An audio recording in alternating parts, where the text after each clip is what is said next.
Hi everybody, my name is Ian Fairbank. I'm from Rotherham, Doncaster and South Humber Foundation Trust. RDASH for short, it has the nice little acronym RDASH. So, engaging with members and the public is my little theme. So why do we do it? Since we won our Foundation Trust status in 2007, more than 200 nominations have been received in our elections for governors, and 100 candidates have been successfully elected, because that's the aim of having members, really. Apart from engaging them in activities of interest, it's also to elect your governors. Some of our governors are also active on other local bodies, school governors or parish councillors or full local authority councillors. Despite every effort made to engage with members, some trusts, including ours, are faced with challenges, sometimes in terms of socio-economic climate, where we are. It's things like deprivation, lack of education, the lack of economy resulting in things like drug addiction, alcohol addiction, other things, limited life opportunities, if you like. So, for some trusts to engage, it's easier than others. Okay. Our Chief Executive is actively promoting the involvement of governors and users as experts to help design and improve services across all areas and localities. Patients will be able to help to advise on the most productive ways to engage to avoid wasting resources. And that's pretty key in times of transformation, where it's all about saving money. Most governors attending meetings have a particular interest, often based on their own personal experiences of using services themselves or caring for someone who has, which means they can demonstrate empathy and a passion for the interests of patients. Key, listening to members and visits to trust services.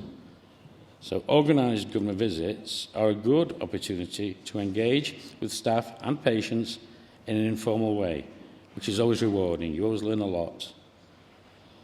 Over the last 3 years, RDASH governors have attended visits to an extensive range of services. So we have wards, if you like, or services in Rotherham, Doncaster and Scunthorpe, and sometimes places in between. So it's a wide area. So surveys.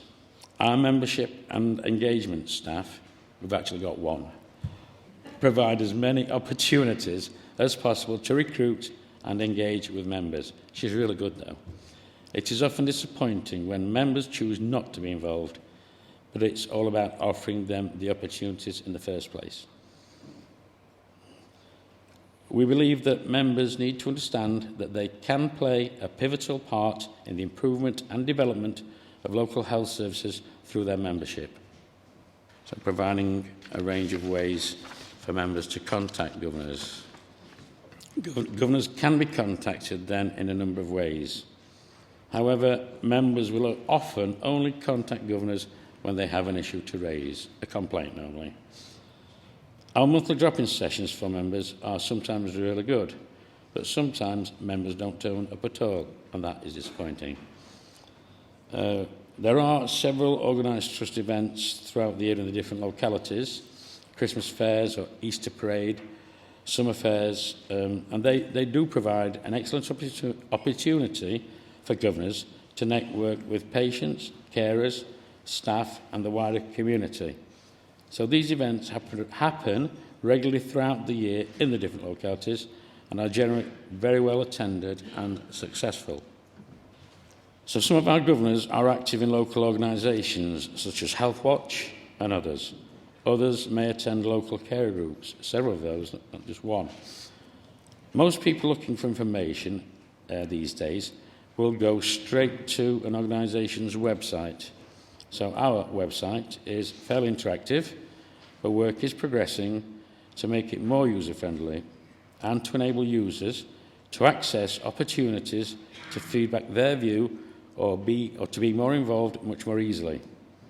One of our members, in fact, is also working on this as part of the wider communications strategy. So one of our users is helping our comms team. As a trust, we do try to provide as many ways as possible for members to contact us. We're aware that we may not be engaging with as many members as we would like. We've been holding our members' drop-in sessions in different settings to try and encourage better attendance, acknowledging that by holding events on trust premises, for example, this can sometimes discourage or exclude individuals who are reluctant to visit this sort of formal site. A space in a busy supermarket can provide an excellent opportunity to engage the local community, or not, as the case may be. Maybe a hindrance to the supermarket, maybe people leaving the supermarket don't want to be bothered. It's difficult. Okay, this is some of the things that we do as well. The idea of communicating with modern mass media, if you like. So there are people using Twitter, Facebook, LinkedIn, other things. We've also got some governors doing an interview on YouTube. So you can take a note of that if you want. Have a look. One thing I will say today, though, about engagement is that you've all got a list on your table of attendees at this meeting. There are 192 governors, of whom just 4 are user governors. Think about that. And that was it, everything. One thing where we think we've made where we may or may not have made a difference as a team of governors is something concrete rather than in the realm of ideas or just checking the actions of directors or whatever. We became smoke-free on the 1st of March. There was a long lead into this programme when we had somebody appointed specially to carry out the whole process. We had the head pharmacist produce a booklet all about the delivery of NRT and nicotine replacement therapy. Quite complicated because they all had different reactions with people taking different drugs.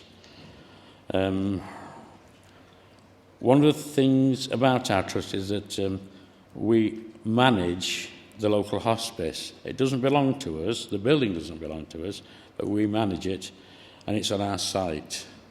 And there was a huge debate around whether or not patients that were in the terminal illnesses in the last few days would be allowed to smoke still when we became smoke-free. The director of the hospice was actually one of our nurses. She believed that it was right to allow them to smoke in the last few days. And big debates about it, but it was carried.